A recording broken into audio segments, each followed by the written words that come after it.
নমস্কার বন্ধুরা, শুভ সন্ধ্যা। সবাই কি করছো?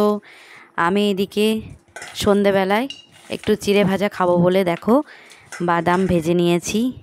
একটু ক্যারি পাতা ছিল বাড়িতে, সেই ক্যারি পাতাটা ভেজে নিয়েছি। দিয়ে কড়াইতে ওই তেলের মধ্যেই চিড়েটাকে ফেলে দিয়ে একটু বিট লবণ আর অল্প একটু চিনি দিয়ে নাড়াচাড়া করে নিচ্ছি। দেখো আমার কড়াইয়ের অবস্থা, দেখো কড়াইটা খুব পুড়ে গেছে, আমি মাজতে পারিনি, তোমরা কেউ কিছু মনে করো না, কড়াইয়ের অবস্থা খুব খারাপ।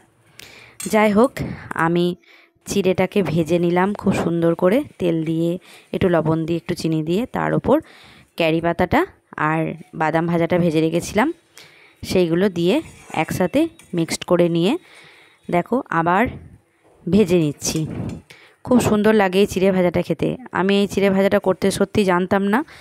আমার একটা বোন আমাকে বলল, দিদি তুই এই চিড়ে ভাজাটা কর, দেখ খুব ভালো লাগবে, ছেলে টিফিনে বা এমনি সন্ধেবেলায় যদি খেতে মন চায় খেতে পারবি, খুব সুন্দর লাগবে। তাই ওর কথা অনুযায়ী আমি ওর কাছে শুনলাম, শুনে দেখো চিড়ে ভাজাটা করলাম, এত সুন্দর খেতে লাগে। দেখো তোমরাও বানাবে বাড়িতে।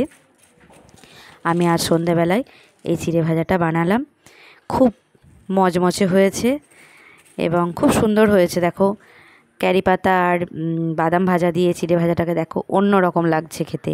তোমরাও বানিও, খুব ভালো লাগবে।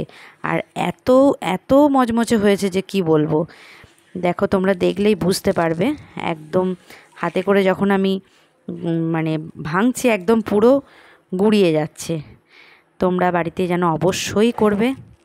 আমি এটা প্রায় করব, আজকে করলাম।